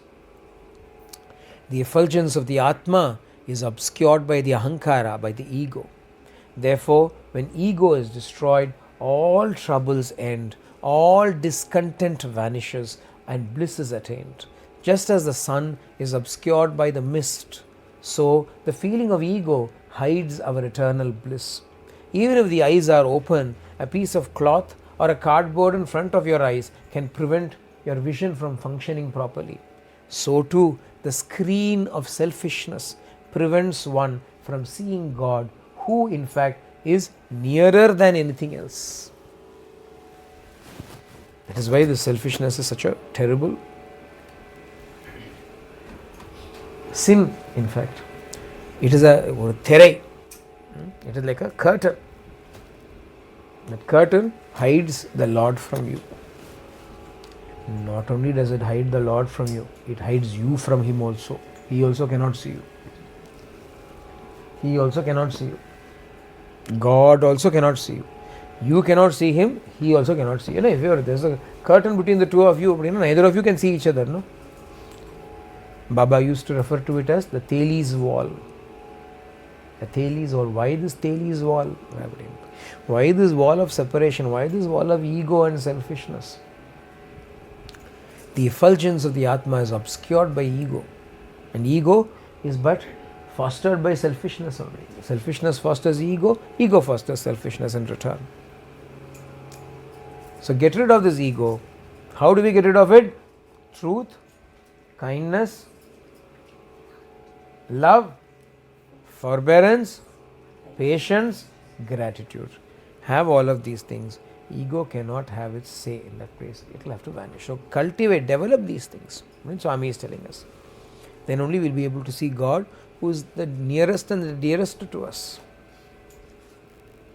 Many a sadhaka, recluse and sannyasi has allowed all excellences won by long years of struggle and sacrifice to slip away because of this selfishness and ego.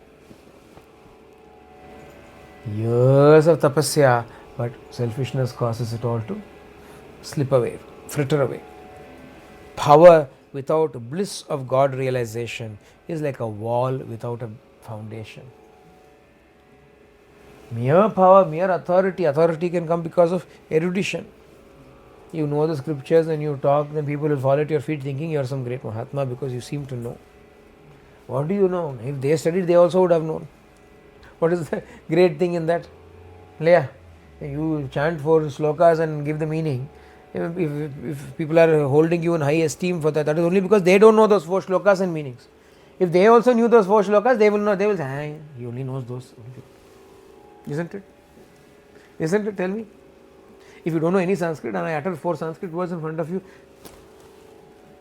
if you know more Sanskrit than me, what nonsense. He's trying to, who is he trying to hoodwink? He will immediately put me down. Isn't it? So power or authority or this kind of or esteem, etc. But without the inner bliss of self-realization, of God realization, what use is it? Maybe temporarily it will win us some praise and plaudits. But what use is it? To me it is useless in the end. Isn't it? Even if all of you praise me, oh, you are such a great person. After all of you are gone, if I am going to sit in misery, what use is your praise to me? If none of you praise me, but I am in bliss, is that not my greatest gain and profit? Isn't it? So what should we look for? What should we aim for? Our inner bliss. When will we get this inner bliss? Only through God realization. Power without this bliss of God realization is like a house without a foundation. It will collapse. Mere panditry is of no use at all. The Vedas, the Upanishads, the Shastras are doctrines of living out in daily practice. Without this practice, whatever the wealth of words, whatever the standard of scholarship, it is all a colossal waste. To bring the teachings of the Vedas, the Upanishads and the Shastras into one's actual life, one has to scorch the feeling, I know. Open one's eyes to the real essence and introspect on it. Only then can one attain bliss without fail. Instead of saying, I know, the Swami says here that the Vedas, the Shastras, etc. can be recognized, can be understood and put into practice in daily life, in your real life, only when you give up the idea, I know. I know. The I know, okay, is the greatest drawback amongst the pseudo-spiritual. I'd like to call them pseudo-spiritual. I know. I know. I know, ella I know. What is the use of I know when there is no practice in life? Are you happy? No. Do you know? I know. Ella I know, I know, I know. Happy? No. Adamatra no. There is no I know for it. Only no. No, no, not at all. No. Are you satisfied? No. Are you happy? No. Do you know what Swami? I know. சொல்றதுக்கு முன்னாடியே I know. ஒரு பெரிய பாத்திரம் அதான் தெரியுமே, அதில் தண்ணி அதான் தெரியுமே, அதான் தெரியுமே அப்படிங்கிற மாதிரி இருக்கிறது. In those days there was a Tamil movie and there was a small comedy snippet in it. The wife tells the husband, hey, I want to make puri. He keeps saying make puri, make puri. I want to make puri. Tell me. He only says I think make some puri. So then she says, I don't know how to make puri. You tell me how to make puri. Okay, I'll tell you how to make puri. So he starts by saying, first you have to get the flour. That I know. Then you have to get some water. That I know. Then you have to get some salt. That I know. Then you have to mix everything. That I know. Then she keeps saying for everything that I know, that I know. He gets so irritated. So he says, then you take a big pot. That I know. And jump into it. That I know. What are you saying? என்னங்க இப்படி சொல்றீங்க?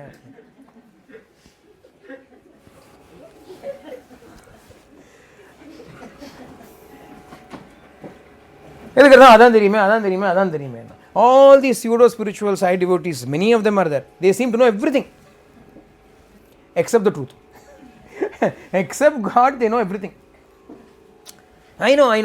என்ன பிரயோஜனம்? What is the use of all your I know? You know what your I know does? It creates a big wall to learning. When you already know, what can you learn?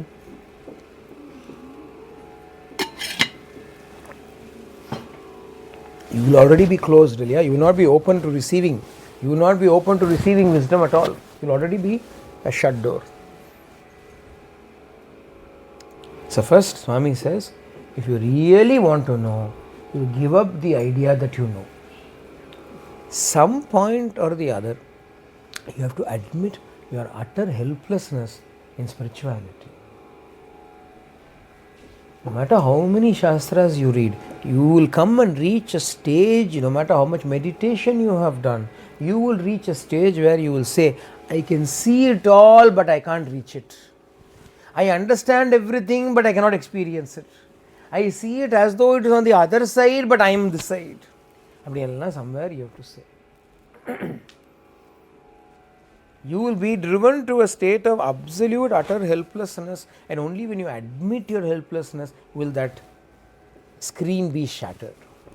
Because in admitting your helplessness, in admitting your ignorance, you are already giving up your ego. Otherwise, I know everything, I know nothing. The one who says I know does not know.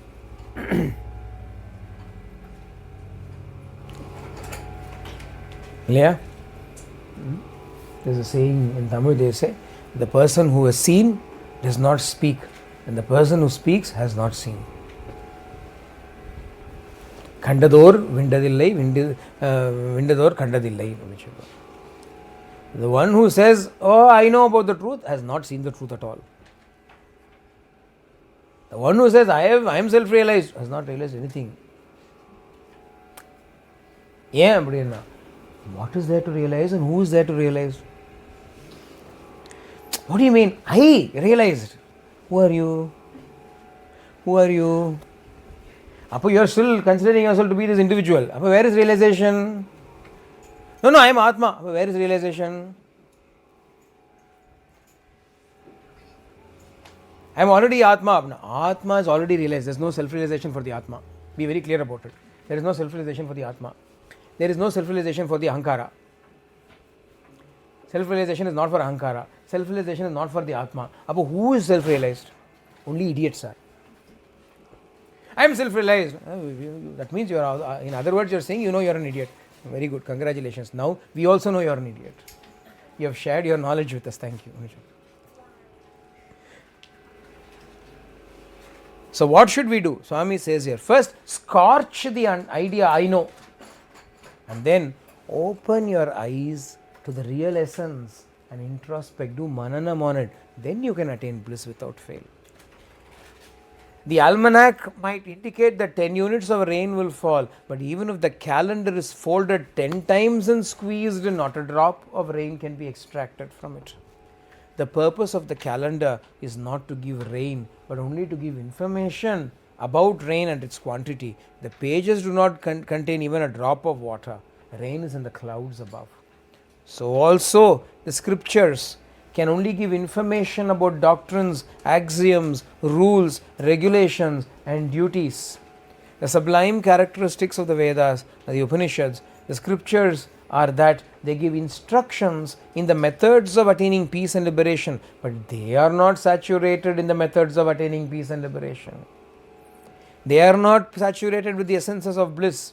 One cannot collect the essence by merely learning these scriptural texts. One has to discover the path, the direction and the goal as described in them. Then one has to tread the path, follow the direction and reach the goal. You can ascertain what is the path. You can find out which is the direction, and you can get a knowledge of what is the goal. But if you don't set out on the path in that direction, how will you reach the goal? Ramana Bhagavan would give an example. He would say, you can stand in front of 10 mirrors if you want. All the mirrors will only show that you have stubble that needs to be shaved. The mirrors are not going to shave for you. You only have to shave. Likewise, you can read 10 Upanishads, but 10 Upanishads cannot give you moksha. You only have to attain moksha. Because moksha is not contained in the Upanishad. It is contained within you, not outside in the Upanishad, not in the book, it is inside you. However, if the ahankara produces the pride, I know all, a fall is inevitable. The delusion causes death. Pramadhovai mrityu. The secret of salvation lies in the realization of this danger. Rebirth is inevitable if this danger is not averted. Aware of all of this, if you get immersed in spiritual practice, the world and its worries cannot affect you. It is only when you are far from this truth that you feel pain, you suffer, and experience travail. At a distance from the bazaar, one hears only a huge indistinct uproar, but as one approaches it and walks into it, one can clearly distinguish the separate bargainings. So too, until the reality of the Purushottama, of the Paramatma is known to you, you are overpowered and stunned by the uproar of the world. But once you enter deep into the realm of spiritual knowledge, of jnana, of sadhana, everything becomes clear and the knowledge of the reality awakens within you. Until then, you will only be caught up in the meaningless noise of argumentation, disputation, and exhibitionist flamboyance. Confirm? Swami is saying, find out the path from the scriptures and follow the path. Put it into practice in daily life and implement it. Without doing that, if you let your ahankara give rise to the knowledge of the feeling, I know everything, I know all, I know everything, if that bhava comes, then a fall is inevitable. Fall is inevitable. What is a better way to look at it? I know nothing, but I know you will look after me. I know nothing, but I know you will take care of me. Therefore, I will live for you. Enough. We don't need to know everything. We don't need to know anything more than this. Yeah. What else is needed to know? If I know he should know everything. Since he knows everything, I don't need to know everything. Simple. Many of our Indian households, it is only the husband who knows the bank details, the bank password, the account details, what is where. Wife, even if she is earning, she will not know. Many households are like that. She will only know to spend. She will earn. If she is working, she will earn. If she is not working, she will spend. But she will not bother. He knows. Why to duplicate it? Since he knows, it is enough. I think she'll go. Like that, Ishvara knows. He is the husband. He knows. He is the Lord. He is the Pati. He knows. Why should I also bother my head with knowing? I will know him. If I know him, it is enough. Let him know the rest. Yeah.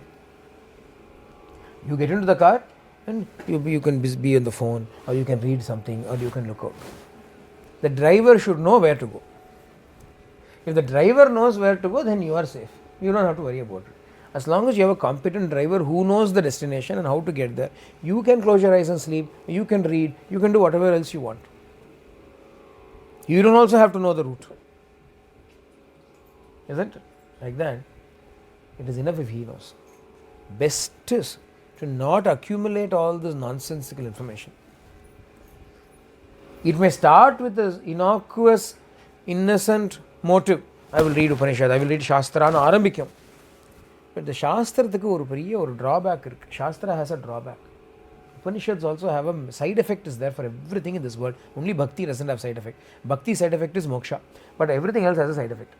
Bhakti also has a side effect. I should correct myself. Bhakti also has a side effect. Bhakti side effect is moksha. Main effect is not moksha. Main effect, who's bothered about moksha? We are loving him because we love him. Side effect is moksha. Shastra also has a side effect. Enadana? Shastra garvam.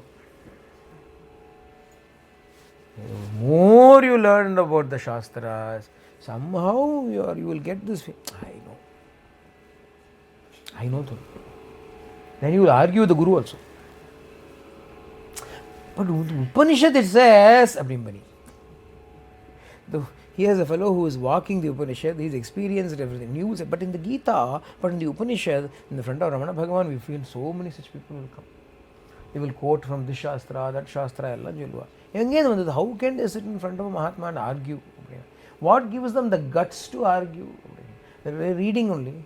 If they didn't read, those who did not read will sit with humility. They will sit with absolute humility. They do not know anything. So they will not open their mouth, they will sit with absolute humility. Once in Bhagavan's presence, a lot of Sanskrit scholars were discussing some various tenets and points of philosophy. Bhagavan knows everything. So Bhagavan was answering them. There was one devotee sitting, with open mouth, is watching this exchange. He doesn't understand in the words that are being spoken about also. Forget not knowing, he doesn't even understand what the concept is. But Bhagavan is answering nicely. Those people are also asking and they are feeling satisfied. They all went away. After they all go away, Bhagavan looks at this person with so much compassion. And Bhagavan says, are you worried that you don't know anything? There is no need to know all of these things. There is no need to know all of these things. In another place, another devotee comes and says, Bhagavan, I don't know anything. Bhagavan, I don't know anything. Bhagavan says, you don't know anything, no? Hold on to that.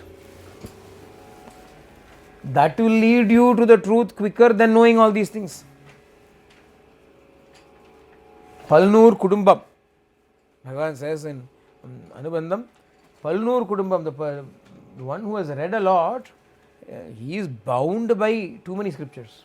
That is his bondage in the end. Shastra Vasana. It will also give rise to the feeling, I know everything. Not necessary for us. What do we need? Karpar Ramabhirana Yallal Matrum Karparo. Ramana Katuko. If you want to learn something, learn Rama. How do I learn Rama? Easy. Rama. Finish. You learned it already. Keep saying now. Keep chanting it. Rama, Rama, Rama, Rama, Rama. I didn't call out to Rama. What more do you need to know?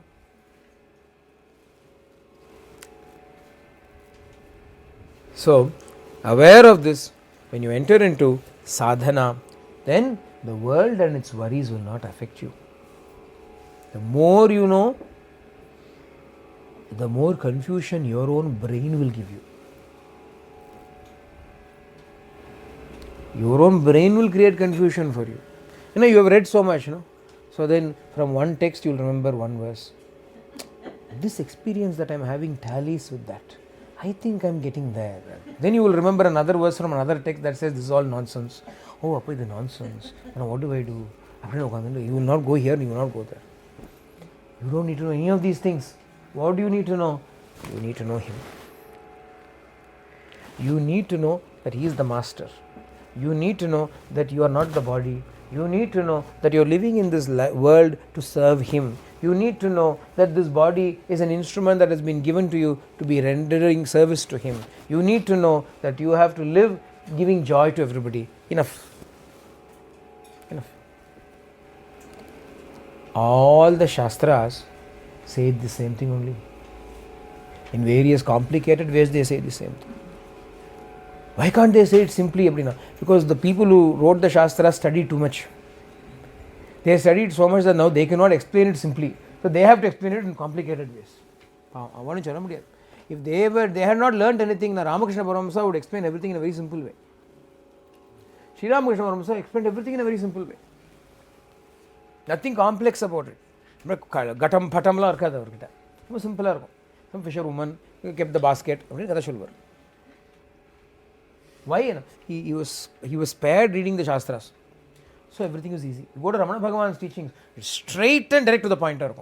Why? Bhagavan would say, I was lucky I didn't have to study all the Shastras. Our Swami, everything is so sweetly, simply stated. But everything is nothing but Upanishadic quotes.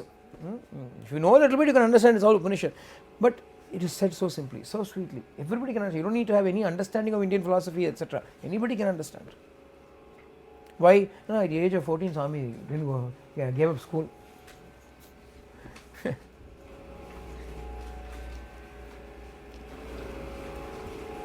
Nisargadatta Maharaj did not study any Shastras. Where did he have the time? He was rolling beedis. What did he say? I know I am. That much is enough for me. I know I am.